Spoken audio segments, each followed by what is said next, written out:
What is going on, guys? Dale7402 back with another episode of Ringside Republic. I just got done recording my SmackDown Live review, and there's news breaking all over the place. Like, literally every time I turn around tonight, every time I get on my phone or look at anything, there's new news popping up. So I'm going to go ahead and record a little bit of news for you guys. Some of it you probably have heard, some of it more than likely you haven't, as it is just now breaking. So I want to go ahead and start with what everybody already knows. Asuka was injured at Takeover Brooklyn. She did suffer a broken collarbone, and WWE is reporting that she will be out anywhere from 6 to 8 weeks. So we're looking at a couple months without Asuka. Now, she is the undefeated NXT Women's Champion for well over, I think, she's over 500 days now, I believe, which is going to put her very close to the 2-year mark. A record I'm sure will remain unbroken as far as the Women's NXT Championship goes. So I don't know where NXT is going with that. They're going to have to find somebody to take over the championship, which in a way it sucks what the way it had to come about, but you know they're getting the title on somebody without Asuka ever having to suffer a loss.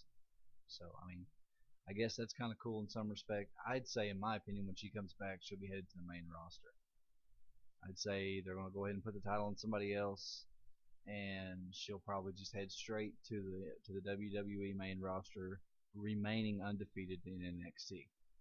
Now, real quick, guys, I want to go over this little bit of news. The KFC spot that Shawn Michaels was a part of at SummerSlam was originally written for Ric Flair, who obviously couldn't do it due to his ongoing hospitalization and health issues. So that really sucks for Rick, and it also sucks for Shawn Michaels because he had to humiliate himself, in my opinion, to do that. Honestly, it would have been fucking awesome with Ric Flair. I mean, he would play the perfect Colonel Sanders, but the KFC spot with Shawn Michaels was originally written for Ric Flair. That's one little piece of news. Also, guys, we saw Bobby Roode come up tonight.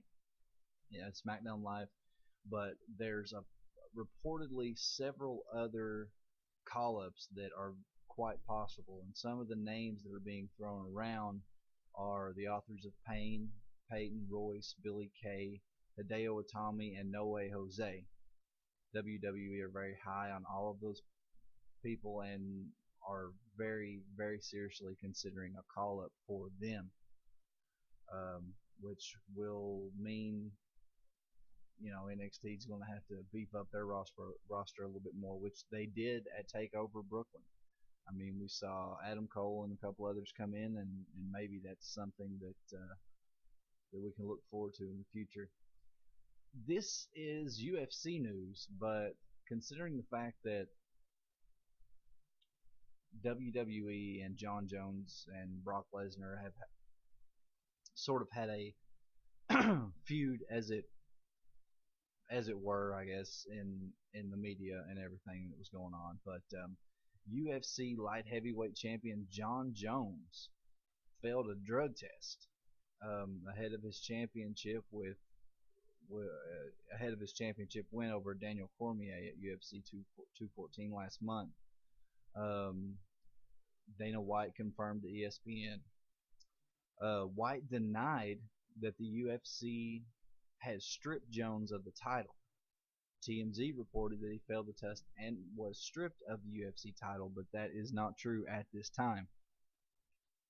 In a statement released Tuesday, the UFC said Jones' failed test stemmed from an in-competition sample that was collected at his weigh-in July 28th, the day before his fight against Cormier. According to TMZ, which first was reported the news about the failed test, Jones tested positive for the anabolic steroid Trunadol, Trunaball, whatever the fuck. White did not comment on the banned substance for which Jones tested positive. Um, we are all at a complete loss for words right now. This is coming from John Jones' camp. John, his trainers, his nutritionists, and his entire camp have worked tirelessly and meticulously the past 12 months to avoid this exact situation. We are having the samples tested again to determine the validity of the source of contamination. John is crushed by this news, and we are doing whatever we can as a team to support him. This is the second failed drug test from John Jones. This time, almost exactly to the day this time last year, UFC was forced to pull Jones from a scheduled headline fight against Cormier just days before UFC 200, for which he also tested positive for anti-estrogenic agents, something that these athletes take after they take their steroids. John Jones, the statement that he made that he is crushed by the news. What the fuck did he expect? You're the one that took the shit, motherfucker. You're the one that did this, and now you're crushed. Oh, what? You're crushed about? What are you crushed about? The fact that you got caught? I mean, this motherfucker just can't get his shit straight. I mean, he is a fucking low-life piece of shit. Yes, he's awesome in the ring, but what would he be like if he wasn't on steroids? You can't say that John Jones is the greatest in UFC when 90% of the time, 90% of his fucking career, he was on performance-enhancing drugs. Fuck John Jones. He's a lowlife. I give up on that motherfucker. I could give two shits less if we ever see that motherfucker in or around the business again. Tragic news about Dana Brooke. Dana Brooke's boyfriend, Dallas Big Country McIver, passed away Monday night. He apparently choked on food. He choked on his food. He was 26, and apparently he was a really big deal in the bodybuilding community. And our thoughts and our prayers go out to Dana Brooke and to Dallas McCarver and his family, and hopefully you guys will stay strong and get through this, and our thoughts and prayers are with you as far as that's concerned. The main story right now, guys, is Big Cass. Big Cass was injured Monday Night Raw. He suffered an injury to his knee, and WWE is reporting that an initial MRI of Big Cass' left knee shows that he will require surgery. It looks like he has an ACL tear, possibly a medial meniscus tear, but we're going to wait for the radiologist to evaluate the MRI and give us their full report. This is according to WWE ringside physician Dr. Chris Robinson.